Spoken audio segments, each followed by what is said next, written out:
নিয়ে সকলকে ধন্যবাদ জানিয়ে এবং মঙ্গল কামনা করে আমার কথা এখানে শেষ করছি। খোদা হাফেজ। বাংলাদেশ জিন্দাবাদ। শহীদ জিয়াউর হক খালেদা জিন্দাবাদ। তারেক রহমান জিন্দাবাদ। সবাইকে ধন্যবাদ।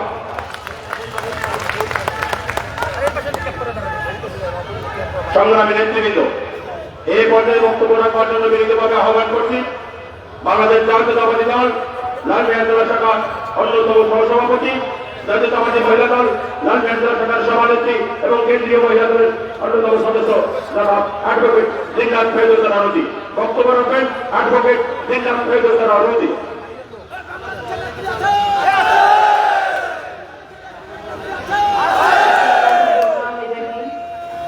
আজকের এই জনসমাবেশে সভাপতি, আমাদের রক্ত অঞ্চলের আদিও মানুষের নেতা, আমাদের সকলের প্রিয় নেতা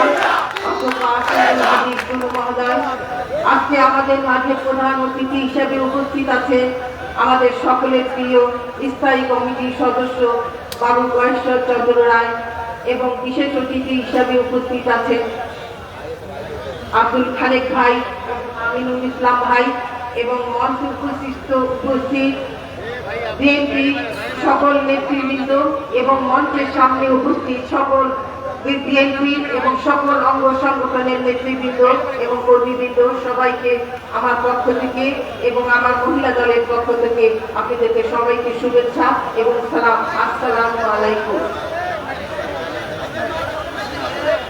আজকে আমরা এই জনসমাবেশে উপস্থিত হয়েছি এবং আজকে আমাদের মাঝে উপস্থিত হয়েছে আমাদের প্রিয় স্থায়ী কমিটির লিডার, যিনি আজকে আমাদের মাঝে উপস্থিত আছে। আমাদের আজকে বলার কিছুই নেই, আমরা আজকে ওনাদের কাছে শুধু শুনবো যে ওনারা কিভাবে দিক নির্দেশনা দিয়ে যাবেন। শুধু একটি কথাই আমি বলতে চাই, আমরা দীর্ঘ 16টি বছর এইভাবে মাটি ও প্রান্তরে যে সব জায়গায় আমরা কাজ করে গেছি এবং আমাদের কথা বলার অধিকার ছিল না, আমাদের ভোটের অধিকার ছিল না। আমরা এই দীর্ঘদিন এই হত্যা, খুনের পরিপ্রেক্ষিতে আমরা বিভিন্নভাবে বিভিন্ন সময় অনেক আমরা আন্দোলন করে আজকে গত 5ই আগস্টে ছাত্র বৈষম্য আন্দোলনের মাধ্যমে আমরা এই পুনর্গঠিত এই বাংলাদেশ, নতুন বাংলাদেশ আমরা পেয়েছি এবং এই নতুন বাংলাদেশের মাধ্যমে অন্তর্বর্তীকালীন সরকার গঠিত হয়েছে।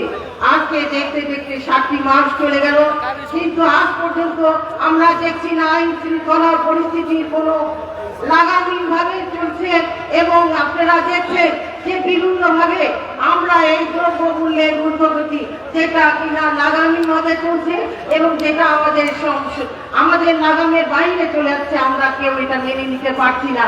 আমরা মেনেছিলাম যে ওনারা অন্তর্বর্তীকালীন সরকার অতি দ্রুত এই সমস্যা সমাধান সংস্কার করে একটা নতুন করে একটা ভোটের একটা দিক নির্দেশনা দিবেন, কিন্তু আজকে দেখছি প্রধান উপদেষ্টা উনি আজকে আয়নাঘর পরিদর্শনে গিয়েছেন এবং উনি বলছেন, ডক্টর ইউনূস সাহেব বলছেন যে একটা আইয়ামের জাহিলিয়াতের যুগের চেয়েও নাকি এটা বেশি ধ্বংসাত্মক ছিল এই ব্রিটিশ সরকারের আমল। 16টি বছর আমরা এইভাবে নির্যাতিত হয়েছি এবং আমরা এখনো পর্যন্ত কোনো সূর্যের মুখ দেখছি না।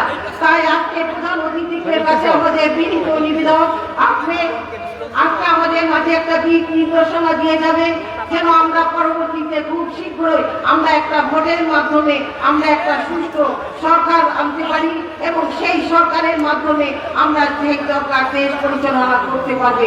তাই আজকে আর কিছু বলাতে চাই না, শুধু একটি কথাই বলবো, আজকে আপনি আমাদের মাঝে আসছেন এবং আপনাকে আমরা সকলে আন্তরিকভাবে আবারও শুভেচ্ছা জানিয়ে আমি আমার বক্তব্য শেষ করছি।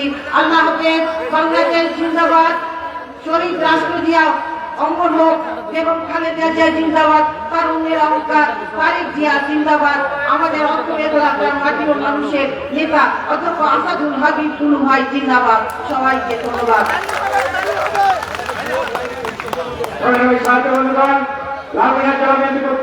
আজকের সমাবেশের পর্যায়ে আপনাদের সামনে বক্তব্য রাখবেন আজকের এই আলোচনা সভার সম্মানিত বিশেষ অতিথি বিএনপি জাতীয় নির্বাহী কমিটির বিপ্লবী সহ সাংগঠনিক সম্পাদক অধ্যাপক আমিনুল ইসলাম। অধ্যাপক আমিনুল ইসলামকে এই পর্যায়ে বক্তব্য রাখার জন্য আহ্বান করছি।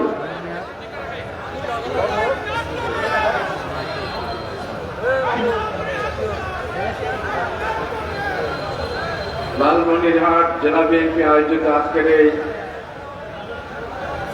জনসমাবেশের সংগ্রামী সভাপতি, এই ভাইয়া হ্যালো, এত সময় নেন কেন? এই অঞ্চলে সরে যান। দীর্ঘদিনে তিনি তিল তিল করে গড়ে তুলেছেন এই সংগঠন, একটা বলিষ্ঠ সংগঠক, সাবেক মন্ত্রী, সাবেক এমপি, বাংলাদেশ জাতীয়তাবাদী দল লালমনিরহাট জেলা শাখার সম্মানিত সভাপতি এবং রংপুর বিভাগীয় সাংগঠনিক সম্পাদক জননেতা অধ্যক্ষ আসাদুল হাবিব দুলু ভাই, প্রধান অতিথি হিসেবে উপস্থিত আছেন আমাদের আন্দোলন সংগ্রামের একজন মহান নায়ক, অগ্রপথিক, আমাদের সাহসের বাতিঘর, সাবেক মন্ত্রী, বাংলাদেশ জাতীয়তাবাদী দল জাতীয় স্থায়ী কমিটির সম্মানিত সভা সদস্য বাবু কয়েশ্বর চন্দ্র রায় উপস্থিত আছেন। বিশেষ অতিথি হিসেবে সহ সাংগঠনিক সম্পাদক আব্দুল খালেক ভাই সহ বিএনপি এবং অঙ্গ সহযোগী সংগঠনের বিভিন্ন পর্যায়ের নেতৃবৃন্দ উপস্থিত। আমার প্রাণপ্রিয় ভাই এবং বোনেরা, প্রিয় সাংবাদিকবৃন্দ, আসসালামু আলাইকুম ওয়া রাহমাতুল্লাহ। অন্যান্য ধর্মের ভাইদের আন্তরিক শুভেচ্ছা, ধন্যবাদ জানাচ্ছি, আদাব জানাচ্ছি। আমরা বিএনপি গঠিত হয়েছে আন্দোলন সংগ্রামের মাধ্যমে গণতন্ত্র প্রতিষ্ঠা করার জন্য। এই জন্যই আমার মনে হয় যে বিএনপি গঠিত হয়েছে। সেই স্বাধীনতার যুদ্ধ, স্বাধীনতার মহান ঘোষক শহীদ রাষ্ট্রপতি জিয়াউর রহমানের সেই স্বাধীনতার ঘোষণার মধ্য দিয়ে শুরু হয়েছে আমাদের এই দল, যিনি এই বিএনপি পরবর্তীতে গঠন করেছিলেন এবং তার গঠন করার মাত্র 3.5 বছরের পর মধ্যেই তাকে হত্যা করা হয়েছিল। শহীদ হলেন আমাদের নেতা শহীদ রাষ্ট্রপতি জিয়াউর রহমান। আবার শুরু হলো গণতন্ত্র পুনরুদ্ধারের আন্দোলন। 9 বছর সেই আন্দোলন চলল। দেশনেত্রী বেগম খালেদা জিয়া আমাদের কতকজন সেপাহসালার নিয়ে সারা দেশে আন্দোলন সংগ্রাম পরিচালিত করলেন। তার মধ্যে অন্যতম ছিলেন আজকের প্রধান অতিথি আমাদের বাবু কয়েশ্বর চন্দ্র রায় দাদা। 9 বছর পর আবার গণতন্ত্র পুনরুদ্ধার হলো। এরপর আবার শুরু হলো আরেক অধ্যায়, সেই ফ্যাসিবাদী শাসনের অধ্যায়। দীর্ঘ 16 বছর, এই 16 বছর আমরা আন্দোলন করছি মানুষের ভোটের অধিকার, হাতে অধিকার, মানুষের মুক্তভাবে কথা বলার অধিকার প্রতিষ্ঠার জন্য। তার প্রাথমিক ধাপ অর্জিত হয়েছে অসংখ্য প্রাণের বিনিময়ে, অসংখ্য মানুষের পঙ্গুত্ব বর্ণনের মাধ্যমে। সেই 5ই আগস্ট কাঙ্ক্ষিত লক্ষ্য আমাদের পূরণ হলো আংশিক। এরপর সেই চূড়ান্ত লক্ষ্য আমাদের সেই